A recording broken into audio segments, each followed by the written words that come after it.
Digital পাঠশালা চ্যানেলে আপনারা শুনছেন আওরঙ্গজেব। আজকে পঞ্চম পর্ব। 5 নীতিপরায়ণ মানব ও নেতা, ধর্মভক্তি ও ক্ষমতা। সম্রাট আওরঙ্গজেব একটি দোয়া লিখে সেটিকে বন্যার পানিতে নিক্ষেপ করলেন। সাথে সাথেই পানি কমতে শুরু করলো। খোদা ভক্ত সম্রাটের দোয়া খোদা কবুল করলেন। দুনিয়া আবার শান্ত হলো। ভীমসেন সাক্সেনা। অন্য সব মুঘল শাসকের মতোই আওরঙ্গজেব মুসলিম হিসেবে জন্মগ্রহণ করেছিলেন। জীবন জুড়ে উত্তরাধিকার সূত্রে পাওয়া ধর্মের অনুশীলন করেছেন। অনেক আগে মারা যাওয়া সম্রাটদের মনের ভাবনা সম্পর্কে জানা অসম্ভব, তবে তাদের কর্মের উপর ভিত্তি করে মনে হতে পারে যে আওরঙ্গজেব তার পূর্বসূরিদের চেয়ে বেশি ধার্মিক ছিলেন। তিনি তার পূর্বপুরুষদের চেয়ে অনেক বেশি নিয়মিত নামাজ পড়তেন আর মদ্যপান ও আফিম থেকে বিরত ছিলেন। এই দুটি নেশায় মুঘল পরিবারের অনেক পুরুষ সদস্য মারা গেছে। 1660-এর দশকে আওরঙ্গজেব কোরআনে হাফেজ হন।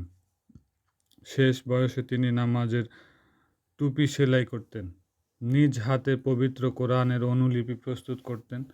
এসব কাজ তিনি করতেন ধর্মীয় উদ্দেশ্যে।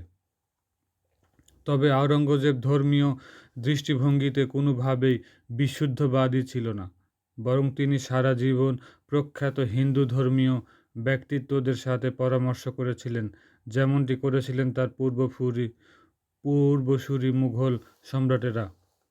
উদাহরণ হিসেবে বলা যায়, 1680-এর দশকে আওরঙ্গজেব বৈরাগী হিন্দু শিব মঙ্গল দাস মহারাজের সাথে ধর্মীয় আলোচনা করেন।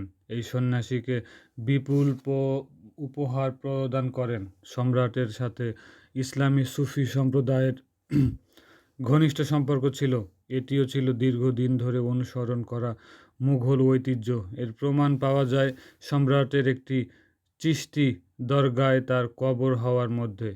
একটি ছবিতে দুই ছেলেকে নিয়ে রাজস্থানের আজমিরের মঈনুদ্দিন চিশতির দরগায় যেতে দেখা যায় আওরঙ্গজেবকে। সেটা ছিল মঈনুদ্দিন চিশতির মৃত্যু ছিল 1236-এ। ছবিটি সম্ভবত 1680 সালের দিকে।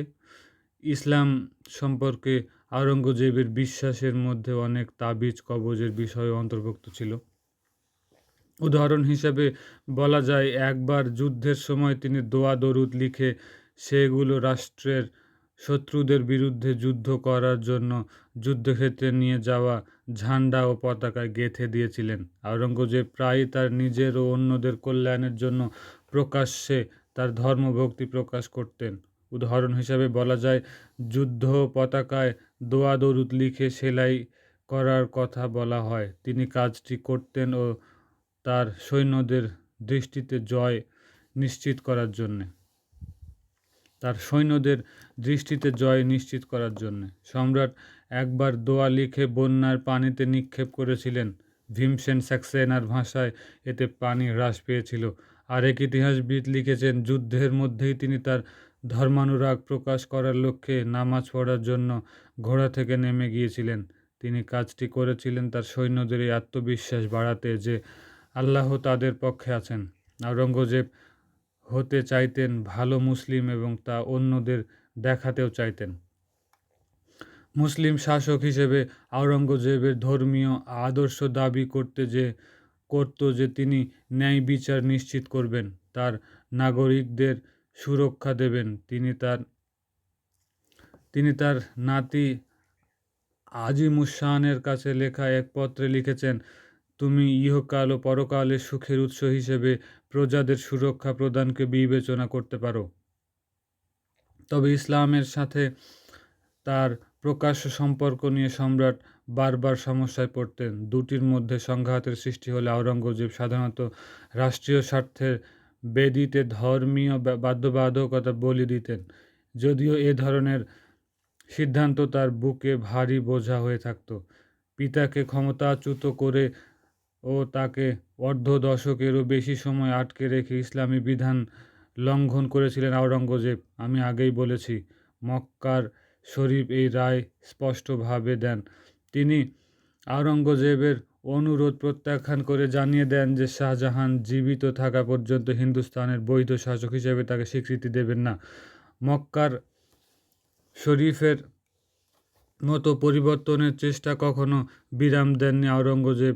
এতে মনে হয় মুসলিম ধর্মীয় নেতাদের অনুমোদনের অভাব মুঘল সম্রাটকে অস্বস্তিতে ফেলেছিল। ১৬৬৬ সালে শাহজাহান ইন্তিকাল করলে সমস্যাটির আপনা আপনি সমাধান হয়, তবে এর মধ্যবর্তী ৭.৫ বছরের ইসলামী নীতিমালা লঙ্ঘনের জন্য আওরঙ্গজেবকে অত্যন্ত চড়া মূল্য দিতে হয়েছিল। এর কয়েক দশক পর এক ইউরোপীয় পর্যটক অভিমত প্রকাশ করেছেন যে আওরঙ্গজেবের মদ্যপান সহ কঠোর সংযম ছিল তার পিতার প্রতি করা তার আগেকার পাপের প্রায়শ্চিত্ত। এই সূক্ষ্ম যোগসূত্র নির্ভুল হোক বা না হোক, খুব সম্ভবত অবৈধ মুসলিম রাজা হিসেবে আওরঙ্গজেবকে চিহ্নিত করার কারণে তিনি আরও নিবেদিত প্রাণ মুসলিমে পরিণত হতে উদ্বুদ্ধ হয়েছিলেন। ঐকান্তিকতার সাথে পবিত্র কোরআন মুখস্থ করা, পবিত্র কোরআনের অনুলিপি তৈরি করা সহ তার আরও সুস্পষ্ট ধর্মীয় কর্মকাণ্ডে নিয়োজিত হওয়ার ঘটনা ঘটে, যা সিংহাসনে আরোহণের পর। এখানে আওরঙ্গজেবের ধার্মিকতা রাষ্ট্রীয় নীতিতে তেমন প্রভাব ফেলেনি যেভাবে তার রাজকীয় অভিজ্ঞতা তার ধার্মিক জীবনে পরিবর্তনকে উদ্দীপ্ত করেছিল। তার শাসন পরিক্রমার ধারা ইসলামী ধর্মীয় আদর্শ ও মুঘল রাষ্ট্রীয় স্বার্থের মধ্যে আরও নানান সংঘাতের সৃষ্টি হয়েছিল। প্রায় সব ক্ষেত্রে আওরঙ্গজেবের রাষ্ট্রীয় স্বার্থকেই অগ্রাধিকার দিতেন। উদাহরণ হিসেবে বলা যায়, ১৬৮৬ সালের বিজাপুর অভিযানকালে বিজাপুরের ধর্মবিদদের একটি দল আওরঙ্গজেবের কাছে গিয়ে এই যুক্তিতে অবরোধ তুলে নিতে বলেন যে একই মুসলিম ধর্মাবলম্বীদের বিরুদ্ধে যুদ্ধ করা অন্যায়। আওরঙ্গজেব অনড় থাকেন। তিনি বিজাপুরের পতন না হওয়া পর্যন্ত তার নৃশংস কৌশল কঠোরভাবে প্রয়োগ করেন। সম্রাট তারপর বিজাপুরি প্রাসাদের কিছু দেয়ালচিত্র মুছে ফেলার নির্দেশ দিয়েছিলেন, এটা বোঝাতে যে মুঘল ধর্মীয় রাষ্ট্রের কঠোর দৃষ্টিভঙ্গি অনুযায়ী ছবিগুলো পৌত্তলিকতা বিষয়ক। তিনি যখন মনে করতেন কোনো কাজ সাম্রাজ্যের স্বার্থ পূরণ করবে, তখন আওরঙ্গজেবের এমনকি আগের অনুমোদিত ইসলামী নীতিমালা সাথেও আপোষ করতেন। উদাহরণ হিসেবে বলা যায়, ১৭০০ সালে মারাঠা শক্ত ঘাঁটি সাতারা দুর্গ অবরোধের সময় মুঘল সৈন্যরা ৯ হিন্দু ও ৪ মুসলিমকে আটক করে। আওরঙ্গজেবের পৃষ্ঠপোষকতায় প্রণীত আইনি গ্রন্থ ফতোয়া-ই আলমগীর অনুযায়ী এক মুঘল বিচারক ৪ মুসলিমকে ৩ বছর করে কারাদণ্ড ও ইসলাম গ্রহণ করা শর্তে হিন্দুদের মুক্তির রায় দেন। এই সাজা ছিল বেশ নমনীয়। এতে অসন্তোষ সৃষ্টি হওয়ায় আওরঙ্গজেব এই বিচারককে অন্যভাবে রায় দিতে বলেন, যাতে রাজ্যের নিয়ন্ত্রণ হাতছাড়া না হয়। সূর্যোদয়ের আগেই বিদ্রোহী সবার মৃত্যুদণ্ড কার্যকর করা হয়। ইসলামের প্রাজ্ঞ ব্যক্তিবর্গ তথা আলেম সমাজ আওরঙ্গজেবের প্রয়োজন অনুযায়ী ধর্মীয় বিবেকজনিত দ্বিধা ত্যাগ করার আগ্রহের ব্যাপার নিয়ে অন্ধ হয়ে থাকেনি। পূর্ববর্তী মুঘল শাসকদের মতো আওরঙ্গজেবও তার পুরো রাজত্বকালে আলেমদের, বিশেষ করে কাজী হিসেবে তাদের ভূমিকার সাথে সংঘাতে জড়িয়েছেন। সিংহাসন দখল করেই তিনি প্রধান কাজী হিসেবে আবদুল ওয়াহাবের নাম ঘোষণা করেন। এর কারণ হলো তার পূর্ববর্তী প্রধান কাজী পিতাকে ক্ষমতাচ্যুত করার আওরঙ্গজেবের পাপ এড়িয়ে যাননি। কয়েক দশক পর আবদুল ওয়াহাবের ছেলে শায়খুল ইসলামের সাথে দ্বন্দ্বের সৃষ্টি হয়। এই কাজী ইসলামী দেশ বিজয়েরও গোলকুন্ডা দখল ও অনেক মুসলিমদের হত্যার বিষয়টি অনুমোদন করতে অস্বীকৃতি জানিয়েছিলেন। শায়খুল ইসলাম অল্প সময়ের মধ্যেই পদত্যাগ করে হজে চলে যান। রাজকীয় নিয়মের সাথে সামঞ্জস্যতা নিয়ে চলতে অস্বীকৃতিকারী ব্যক্তিকে অপসারণ করার জন্য এটি ছিল মুঘলদের দীর্ঘদিন ধরে অনুসরণ করা ব্যবস্থা। আকবর আমল থেকেই মুঘল শক্তির মধ্যে ভারসাম্য বিধান অন্যতম উপাদান ছিল আলেম সমাজ। আকবর এই সম্প্রদায়ের অধিকতর কঠোর সদস্যদের বিদ্রূপ করতেন। কয়েকজন সোচ্চার ব্যক্তিকে নির্বাসনে পাঠিয়েছিলেন। আকবরের অনুকরণে আওরঙ্গজেবও তার সিংহাসন আরোহণের বিরোধিতাকারী শাহজাহানের প্রধান কাজীর মতো আলেম সমাজের সমস্যা সৃষ্টিকারী সদস্যদের অসন্তোষ করার ঊর্ধ্বে ছিলেন না। তবে সম্ভব হলে আলেমদের প্রশান্ত রাখার জন্য আওরঙ্গজেব তাদের সাথে নমনীয় আচরণ করতেন, বিশেষ করে তাদের জন্য আয়ের ব্যবস্থা করে দিতেন। আওরঙ্গজেব ফতোয়াই আলমগীরি লেখার জন্য অনেক জ্ঞানী মুসলিমকে অর্থ প্রদান করেছিলেন। ১৬৬৭ থেকে ১৬৭৯ সালের সময়কালে এটি রচনা করা হয়েছিল। আওরঙ্গজেবের আমলে আলেমরা জনসাধারণের নৈতিক চরিত্র সংশোধনের দায়িত্বও ছিলেন। জিজিয়া কর তারাই আদায় করতেন। ১৬৭৯ সালের শুরুতে আওরঙ্গজেব তার সাম্রাজ্য সামরিক সেনা না দেয়ার বিপরীতে জিজিয়া কর আরোপ করেন। রাজপুত ও মারাঠা রাষ্ট্রীয় কর্মকর্তা, ব্রাহ্মণ ধর্মীয় নেতাদের এই কর থেকে অব্যাহতি দেওয়া হয়েছিল, তবে সাধারণ জৈন, শিখ ও অন্যান্য মুসলিমদের জন্য তা প্রদান বাধ্যতামূলক করা হয়। জিজিয়া কর মুঘল সাম্রাজ্যের প্রায় ১০০ বছর বাতিল ছিল। আওরঙ্গজেবের এটি পুনর্জীবিত করার একটি কারণ ছিল এর সংগ্রহের দায়িত্বে আলেমদের নিয়োজিত করার জন্য। তাত্ত্বিকভাবে জিজিয়ার ফলে আলেমদের মধ্যে, বিশেষ করে যারা যথার্থ ইসলামী রাষ্ট্র হিসেবে মুঘল সাম্রাজ্যকে চিহ্নিত করে সম্রাটদের ধর্মীয় আন্তরিকতা নিয়ে সন্দেহ ভুগতেন, তাদের মধ্যে আওরঙ্গজেবের খ্যাতি বাড়তেও সহায়ক হয়েছিল। আওরঙ্গজেবের অনেক অভিজাত দুর্বল প্রশাসনিক সিদ্ধান্ত হিসেবে জিজিয়া নিয়ে তীব্র বিদ্রূপ করেছিলেন। এই কর অনেক হিন্দুকেও কষ্ট দেয়। আওরঙ্গজেবকে লেখা এক কঠোর সমালোচনামূলক পত্রে জিজিয়াকে ফালতু হিসেবে অভিহিত করেছিলেন এই যুক্তিতে যে এটি আকবরের আমল থেকে মুঘল নীতির ভিত্তি হিসেবে বিরাজমান সুলেহকুল সবার জন্য শান্তি ধারণার পরিপন্থী। বাস্তবে জিজিয়া পুনর্বহাল শক্তিশালী আলেমদের উপর আওরঙ্গজেবের নিয়ন্ত্রণ বাড়ায়নি। সমসাময়িক অনেক ঘটনায় জিজিয়া সংগ্রহে অনিয়মের চিত্র পাওয়া যায়। সংগৃহীত অর্থের একটি বড় অংশই লোভী সংগ্রহকারীদের পকেট থেকে বের হয়নি। এ ধরনের চুরি বন্ধ করতে অক্ষম ছিলেন আওরঙ্গজেব। নৈতিক তদারকি। রাজা হলেন গরিবের রাখাল, এমনকি যদি তিনি তার মহিমা দিয়ে তাদের ভীতও করেন। রাখালের জন্য ভেড়া থাকে না, ভেড়ার সেবা করার জন্যই রাখালের অস্তিত্ব থাকে। সাদি গুলিস্তান। আওরঙ্গজেবের তার আদর্শের সাথে আপোষ করতে ইচ্ছুক থাকলেও বাদশাহ তার প্রজাদের প্রতি পিতৃমস্তিষ্ক দৃষ্টিভঙ্গির বাধ্যবাধকতাকে সমর্থন করতেন। তিনি মনে করতেন যে তার সাম্রাজ্যে বসবাসকারী সবার কেবল দৈহিক নয়, তাদের নৈতিক কল্যাণের দায়িত্বও তার। সে অনুযায়ী তিনি তার সাম্রাজ্যে বসবাসকারী নৈতিক জীবনযাপন করতে তাদেরকে উৎসাহিত, এমনকি জবরদস্তিও করতেন। আওরঙ্গজেব নিজেকে নীতিপরায়ণ নেতা হিসেবে উপস্থাপনের লক্ষ্যে ন্যায় বিচার ও নৈতিকতা বিষয়ক ইসলামী আদর্শ সামনে আনতেন। তার পিতৃসুলভ প্রবণতা গড়ে উঠেছিল সাদির গুলিস্তার মতো ফার্সি নীতিবাদী গ্রন্থাবলীতে পাওয়া রাজাদের দুঃখদায়ক দৃষ্টিভঙ্গি থেকে। এসব সতর্ক রাজা শাসন করতেন ভালোই, তবে ধারণা করা হতো তাদের বেশিরভাগ ছিলেন সবচেয়ে পাপাচারপূর্ণ স্বৈরশাসক। উল্লেখ্য, আওরঙ্গজেব হিন্দু ও মুসলিম সবারই কার্যক্রমে নিয়ন্ত্রণ প্রতিষ্ঠা করেছিলেন। অনেক ক্ষেত্রে তিনি ধর্ম নির্বিশেষে সব প্রজার জন্য একই ধরনের আচরণবিধি প্রণয়ন করেছিলেন।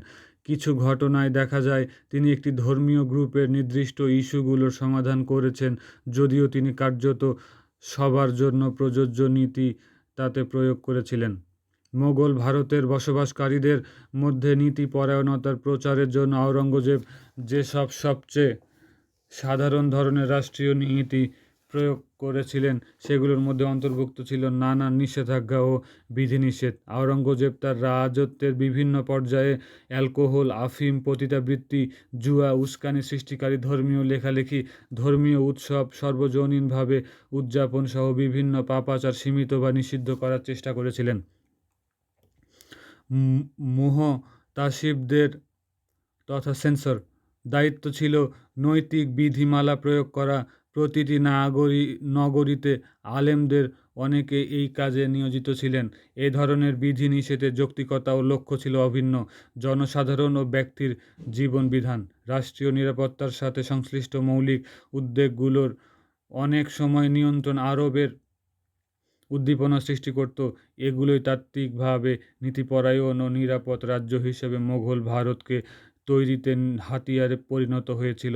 আওরঙ্গজেব দৃঢ়ভাবে এই মনোভাব পোষণ করতেন যে নৈতিকতা হলো রাষ্ট্রীয় কর্তৃত্ব ও শাসিতদের কল্যাণ সুরক্ষিত রাখার শাসকের বৃহত্তর কর্তব্যের আওতাভুক্ত বিষয়। আওরঙ্গজেব তার পুরো সাম্রাজ্য অ্যালকোহল পান হ্রাস করার চেষ্টা করেছিলেন, কিন্তু তার আমলে যেসব উল্লেখযোগ্য নীতি ভয়াবহভাবে ব্যর্থ হয়েছে তার মধ্যে এটি একটি। অ্যালকোহলকে ব্যাপকভাবে ইসলামিক হিসেবে নিন্দা করা হতো। মোগল সম্রাটেরা অ্যালকোহল পানের নিরুৎসাহিত করার জন্য ধর্মীয় নীতির আলোকে সোচ্চার ছিলেন। উদাহরণ হিসেবে জৈন সন্ত্রাসী শান্তিচন্দ্রের কথা বলা যায়। তিনি 1590 সালের দিকে আকবরের অ্যালকোহল নিষিদ্ধ করা নিয়ে আলোচনা করে বলেছিলেন যে এটি সর্বজনীনভাবে নিষিদ্ধ হওয়া উচিত। জাহাঙ্গীরও অ্যালকোহল নিষিদ্ধ করেছিলেন। এই নিষেধাজ্ঞা বারবার আরোপ করায় মনে হচ্ছে নিষেধাজ্ঞা ছিল অকার্যকর। বিফল হওয়ার আশঙ্কা সত্ত্বেও আওরঙ্গজেব তার পূর্বপুরুষদের অনুকরণ করে মদ ও তাড়ি বিক্রি সীমিত করার চেষ্টা করেন। ফরাসি পর্যটক ফ্রাঁসোয়া বার্নিয়ারের সাক্ষ্য অনুযায়ী মদ ছিল জেন্টিল ও মোহামেতান, হিন্দু ও মুসলিম উভয় আইনে নিষিদ্ধ, এবং দিল্লিতে তা সহজলভ্য ছিল না। তবে সাধারণভাবে আওরঙ্গজেবের ভারতবর্ষে অ্যালকোহল গলার্ধকরণ ছিল ব্যাপক। অষ্টাদশ শতকের প্রথম দিকে আওরঙ্গজেবের দরবারে ইংরেজ দূত উইলিয়াম নরিস সাক্ষ্য দিয়েছেন, আসাদ খান ও অন্যান্য সরকারি কর্মকর্তার কাছে কড়া মদের চেয়ে প্রিয় আর কিছুই ছিল না, এবং হাতের কাছে পেলে তারা প্রতিদিন তা পান করেন। সে অনুযায়ী আসাদ খানের কাছে কিছু মদ ও পছন্দের পানপাত্র পাঠিয়ে তাকে প্রভাবিত করার চেষ্টা করেন। আওরঙ্গজেব ব্যক্তিগতভাবে অ্যালকোহল পান করতে অস্বীকৃতি জানালেও তিনি জানতেন তার কর্মকর্তাদের মধ্যে খুব কম লোকই তার উদাহরণ অনুসরণ করে। গালগল্প ও অতিরঞ্জনের প্রকট দুর্বলতা সম্পন্ন নিকোলি মানুচি লিখেছেন যে অরঙ্গজেব একবার উত্তেজিতভাবে অভিমত প্রকাশ করেন যে হিন্দুস্তানে মাত্র দুজন মদ পান করে না। এদের একজন হলেন তিনি ও অন্যজন হলেন তার প্রধান কাজী আব্দুল ওয়াহাব। তবে মানুচি গোপনীয়তা ফাঁস করে তার পাঠকদের জানিয়েছেন, কিন্তু আব্দুল ওয়াহাবের ব্যাপারে আওরঙ্গজেব ভুল ছিলেন, কারণ আমি তাকে প্রতিদিন 1 বোতল করে স্পিরিট ভিনো পাঠাতাম। তিনি তা পান করতেন গোপনে, যাতে সম্রাট তা বুঝতে না পারেন। আওরঙ্গজেব জারি করার অন্যান্য নিষেধাজ্ঞার মধ্যে ছিল আফিম ও উৎপাদন ও ব্যবহারের হ্রাস করা। এগুলো একই ধরনের ব্যর্থ পরিণতি বরণ করে। আওরঙ্গজেব অনেক ধর্মীয় ছুটি সর্বজনীন উদযাপনে সীমিত করেন। এসব বিধিনিষেধ সব ধর্মের লোকজনকেই প্রভাবিত করেছিল, কারণ আওরঙ্গজেব তার সাম্রাজ্যের সব প্রধান ধর্মের উৎসব নিয়ন্ত্রিত করেছিলেন, এবং আজকের দিনের অনেক ভারতীয়দের মতো তখনও ভারতীয়রা একে পবিত্র দিনগুলোর অন্যরাও পালন করত। আওরঙ্গজেব তার শাসনকালে 8ম বছরে ফার্সি নববর্ষ নওরোজ, মুসলিমদের ঈদ উল ফিতর ও ঈদ উল আজহা বড় ধরনের জাঁকজমকভাবে পালনের উপর নিয়ন্ত্রণ আরোপ করেন। একই সময়ে তিনি হিন্দুদের হোলি ও দিওয়ালি এবং মুসলিমদের মুহররম উদযাপনের সাথে সম্পৃক্ত হইচই হ্রাস করার চেষ্টা করেন। আওরঙ্গজেবের এসব হুকুম জারি করা আংশিক কারণ ছিল এই যে তার কাছে হইচইয়ের বাড়াবাড়ি বিতৃষ্ণাকর মনে হয়েছিল। জননিরাপত্তার বিষয়গুলো সম্ভবত তার এই উদ্যোগ গ্রহণের পেছনে কাজ করেছিল। মধ্যযুগের ভারতবর্ষে ধর্মীয় উৎসবগুলো প্রায় পরিণত হতো বিপজ্জনক হিসেবে। উদাহরণ হিসেবে ভীমসেন সাক্সেনা কথা বলা যায়। তিনি মহারাষ্ট্রের ত্রিম্বাকে প্রতি 12 বছর পর পর হওয়া একটি বিশাল উৎসবের কথা বলতেন। সন্ন্যাসীদের সশস্ত্র দলগুলো এই অনুষ্ঠান উপলক্ষে জড়ো হয়ে একে অন্যের বিরুদ্ধে লড়াই করত। এতে অনেক হতাহত হতো। ভারতবর্ষ সফরকারী ফরাসি পর্যটক জ্যাভি থেভেনট বলেছেন ১৬৬৬ থেকে ৬৭ সময়কালে গোলকোন্ডায় মোহররাম উদযাপন এতই উন্মাদনাপূর্ণ হয়ে পড়েছিল যে সহিংসতা হওয়াটাই সাধারণ ব্যাপারে পরিণত হয়ে গিয়েছিল। ১৬৬৯ সালে বুরহানপুরে মোহররাম উৎসবের সময় ৫০ জন নিহত ও ১০০ জন আহত হয়। মুঘল ভারতবর্ষে চুরি ও অন্যান্য অপরাধও ব্যাপকভাবে হতো ধর্মীয় উৎসবের সময়। যেমন গুজরাটের হোলি উৎসবকারীদের বিশাল আগুন জ্বালানোর জন্য কাঠ চুরি করার প্রবণতা ছিল। আওরঙ্গজেব ১৬৬০-এর দশকের মাঝামাঝি এই প্রথা দমন করার জন্য তার কর্মকর্তাদের নির্দেশ দিয়েছিলেন। একই সময়ে তিনি হোলি ও দেওয়ালি উভয় উৎসবের অশ্লীল ভাষা ব্যবহারের বিরুদ্ধে নির্দেশও দিয়েছিলেন। আওরঙ্গজেব ধর্মীয় উৎসবগুলোতে প্রচুর মদ পান করে উন্মাদ হওয়া ও অবৈধ আচরণ করা হ্রাস করেছিলেন, তবে এ ধরনের উৎসব পুরোপুরি নিষিদ্ধ করার পদক্ষেপ গ্রহণ করেননি। বস্তুত শাসনকালের প্রথম দিকে ইতোপূর্বে হিন্দু উৎসবগুলোর উপর আরোপ করা কর হ্রাস করে এসব উৎসবকে উৎসাহিত করেছিলেন। বিপুল সংখ্যক উদাহরণে দেখা যায় আওরঙ্গজেবের পুরো শাসনকালে লোকজন সর্বজনীন অবকাশ যাপনের সময়গুলোতে অংশগ্রহণ অব্যাহত রেখেছিলেন। উদাহরণ হিসেবে বলা যায় ১৬৯০-এর দশকে শেষের দিকে অনেক ইউরোপিয়ান পর্যটক ও হিন্দু লেখক হোলি উদযাপনের কথা লিখেছেন। এমনকি আওরঙ্গজেবের নিজের সন্তানেরা পর্যন্ত অমুসলিম ধর্মীয় উৎসবগুলোতে অংশ নিতেন। আওরঙ্গজেব তার জীবনের শেষ দিকে লেখা এক চিঠিতে তার ছেলে মুয়াজ্জেমকে নওয়াজ উৎসবের অংশগ্রহণ করার জন্য কঠোর শাস্তি দিয়েছিলেন। আওরঙ্গজেব এই প্রাচীন প্রথাকে কিংবদন্তি প্রতিম হিন্দু শাসক বিক্রমাদিত্যের অভিষেক উদযাপনের স্মারকও মনে করতেন। নৈতিক আচরণ উন্নয়নের এজেন্ডা অংশ হিসেবে আওরঙ্গজেব চেষ্টা করেছিলেন তার প্রজাদের, বিশেষ মুসলিমদের মধ্যে ধর্মতাত্ত্বিক ঝোঁক গড়ে তুলতে। সাম্প্রতিক সময়ে ইসলামে ধর্মান্তরিত করা বিষয়ক তার কথিত এজেন্ডা নিয়ে সবচেয়ে বেশি সমালোচিত হয়ে থাকে আওরঙ্গজেব। কিন্তু বাস্তবে আওরঙ্গজেবের সরকার কখনো হিন্দুদের বা অন্য কোনো ধর্মের লোকদের মধ্যে ব্যাপক ধর্মান্তরের কোনো উদ্যোগ গ্রহণ করেনি, তবে কেউ কেউ ইসলাম গ্রহণ করার তাগিদ অনুভব করেছিল। ইসলামে ধর্মান্তরের ফলে অনেকে মোগল ক্রম পরম্পরা উচ্চতর ধাপে উঠতে পারত। জিজিয়া কর আদায়কারী সহ মুসলিমদের জন্য নির্ধারিত অনেক চাকরিতে নিয়োগ পাওয়ার যোগ্য বিবেচিত হতো। অবশ্য ধর্মান্তরের ফলে লোকজনকে আওরঙ্গজেবের অনুসন্ধানের আওতায়ও নিয়ে আসতো। উদাহরণ হিসেবে বলা যায় ১৬৯৯ সালে এক চিঠিতে দুই ব্যক্তি নিন্দা করেন এ কারণে যে তারা তাদের ইসলামের ধর্মান্তর নিয়ে দম্ভ করছে এবং সম্রাটের বিরুদ্ধে কথা বলছে। আওরঙ্গজেব তাদের অধার্মিক লোক হিসেবে আখ্যায়িত করেন। আন্তরিকতা না থাকায় উভয়কেই কারারুদ্ধ করার আদেশ দেন তিনি। সার্বিকভাবে আওরঙ্গজেবের ভারতবর্ষে খুব কম হিন্দু ইসলামের ধর্মান্তরিত হয়েছিলেন। রাজদরবারে আসা নিয়মিত বুলেটিনগুলোতে অতি সামান্য সংখ্যক ধর্মান্তরের খবর আসতো। অনেক সময় সম্পর্কিত ব্যক্তিদের নামও থাকতো। এদেরও বেশিরভাগ ছিল নিম্ন পর্যায়ের রাষ্ট্রীয় কর্মী। আওরঙ্গজেব অবশ্য মুসলিম প্রজাদের ব্যাপারে অনেক বেশি সক্রিয় ছিলেন। তিনি তাদের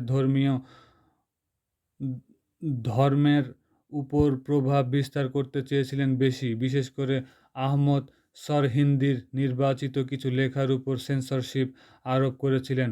সরসিন্ধি ছিলেন সুফি নকশবন্দি তরিকার সদস্য। তিনি তার তীব্র বিতর্কমূলক দৃষ্টিভঙ্গির জন্য ব্যাপকভাবে সমালোচিত ছিলেন। তার এই দৃষ্টিভঙ্গি মুসলিমদের বিভিন্ন সম্প্রদায়ের মধ্যে বিরোধ বাড়িয়ে দিয়েছিল। সরহিন্দি জাহাঙ্গীরের রাজত্বের শেষে দিকে ইন্তেকাল করলেও তার জনপ্রিয়তা ছড়িয়ে পড়ে শাহজাহানের শাসনকালেও। তার গ্রন্থ কোনো মাদ্রাসা পাঠ্যক্রমে অন্তর্ভুক্ত হয়েছিল ও অনেকে ক্রমবর্ধমান হারে তাকে মুজাহিদ তথা সংস্কারক, এমনকি নবী হিসেবেও বিবেচনা করতে থাকেন। সমসাময়িক ইউরোপিয়ান শক্তিগুলো যেভাবে গ্রন্থরাজি সেন্সর করত, সে তুলনায় আনুষ্ঠানিক হাতিয়ার অভাব ছিল মুঘল সাম্রাজ্যে। কিন্তু আওরঙ্গজেব ১৬৮০-এর দশকে সরহিন্দিকে আলাদা করে রাখেন। তার কিছু ধর্মতাত্ত্বিকভাবে প্রশ্নবিদ্ধ রচনা নিষিদ্ধ করেন। অনেক সময় আওরঙ্গজেব নির্দিষ্ট কিছু মুসলিম গ্রুপের বিরুদ্ধে ব্যবস্থা গ্রহণ করতেন। এইসব গ্রুপের মতবাদ ইসলাম সম্পর্কে তার ভাষ্যের কথা সামঞ্জস্যপূর্ণ ছিল না। উদাহরণ হিসেবে বলা যায়, ১৬৪০-এর দশকে আওরঙ্গজেব তখনও ছিলেন গুজরাট পরিচালনার দায়িত্বে থাকা যুবরাজ। আহমাদাবাদ মোগল সৈন্যরা মাহদাবী সম্প্রদায়ের কয়েক ডজন সদস্য হত্যা করে। মাহদাবীদের রাজনৈতিক অভিলাষ ছিল, সম্ভবত এ কারণেই তাদের প্রতি এ ধরনের কঠোর ব্যবস্থা করা হয়েছিল। এর ৪০ বছর পর তখন তারা তাদের রাজনৈতিক ও ধর্মীয় অবস্থান পরিবর্তন করে ফেলে। মাহদাবীদের একটি প্রতিনিধি দল রাজদরবারের আওরঙ্গজেব ও প্রধান কাজীকে বোঝাতে সক্ষম হয় যে তারা নিরীহ মূলধারার মুসলিম। আওরঙ্গজেব বিচ্যুত বিবেচিত অরাজনৈতিক মুসলিম সম্প্রদায়গুলোর উপরও চড়াও হয়েছিলেন। যুবরাজ থাকার সময় তিনি শিয়া সম্প্রদায়ের শাখা ইসমাইলি বোহরাদের লক্ষ্যবস্তু করেছিলেন। তিনি তাদের এক নেতাকে মৃত্যুদণ্ড পর্যন্ত দিয়েছিলেন। আওরঙ্গজেব তার পুরো রাজত্বকালে ইসমাইলি বোহরাদের হয়রানি করেছেন। উদাহরণ হিসেবে বলা যায়, তিনি তার শাসনকালের ৮ম বছরের বোহরা মসজিদগুলোর সুন্নিদের মতোই দিনে ৫ ওয়াক্ত নামাজ পড়ার নির্দেশ দেন। তিনি কয়েক দশক পরও রাজকীয় বাহিনীর সৈন্যরা এই সম্প্রদায়ের সদস্যদের মাঝে মাঝে গ্রেপ্তার করত। পরবর্তী মুঘল শাসকদের মতো আওরঙ্গজেবও জনকল্যাণের নামে কোনো জিনিসের উপর নিয়ন্ত্রণ আরোপ করতে হবে এবং ব্যক্তিগত অভিরুচি ব্যাপারে হিসেবে কোনগুলোকে ছাড় দেয়া হবে সেই ব্যাপারে সতর্ক সীমারেখা টেনেছিলেন। উদাহরণ হিসেবে বলা যায়, সঙ্গীত ও ব্যক্তিগত অভিরুচির বিষয়ে পরিণত হয়েছিলেন সাধারণভাবে মনে করা হয়ে থাকে। আওরঙ্গজেব তার পুরো সাম্রাজ্যে সঙ্গীত নিষিদ্ধ করেছিলেন। এ ভুল ধারণাটি অপনোদন করেছেন ক্যাথেরিন স্কোফিল্ডের মতো বিশেষজ্ঞরা, কিন্তু তার সত্ত্বেও লোকরঞ্জক ধারণার মতো সচেতনতার সৃষ্টি হয়নি। আওরঙ্গজেব তার নিজের দরবারে সামান্য কিছু ধরনের সঙ্গীত সীমিত করেছিলেন। সম্ভবত আরও মজার ব্যাপার হলো, আওরঙ্গজেব কখনও তার আমলে অত্যন্ত জনপ্রিয় ব্যঙ্গমূলক কবিতা নিষিদ্ধ করেননি। উদাহরণ হিসেবে বলা যায়, শেষ বয়সে সরকারি কর্মকর্তা কামগর খানের দ্বিতীয় বিয়ে নিয়ে জনৈক কবি আদি রসাত্মক একটি কবিতা রচনা করেছিলেন। অপমানিত কামগর খান এতে বাদশাহের হস্তক্ষেপ কামনা করেন। আওরঙ্গজেব জবাবে বলেন, এই কবি আমাকে নিয়েও ব্যঙ্গ রচনা করতে ছাড়েননি, আর এর বিপরীতে আমি তার পারিশ্রমিক বাড়িয়ে দিয়েছি, যাতে জন্য হলেও আর সে এ কাজ না করে। কিন্তু এরপরও সে ব্যঙ্গ রচনা কমায়নি। আওরঙ্গজেব তখন আবেদনটি খারিজ করে কামগর খানকে উপদেশ দেন, আমাদের উচিত হবে আমাদের সংবেদনশীলতা অবদমিত করে সম্প্রীতিতে বসবাস করা। ডিজিটাল পাঠশালা চ্যানেলে আপনারা শুনছেন আওরঙ্গজেব। সঙ্গেই থাকুন।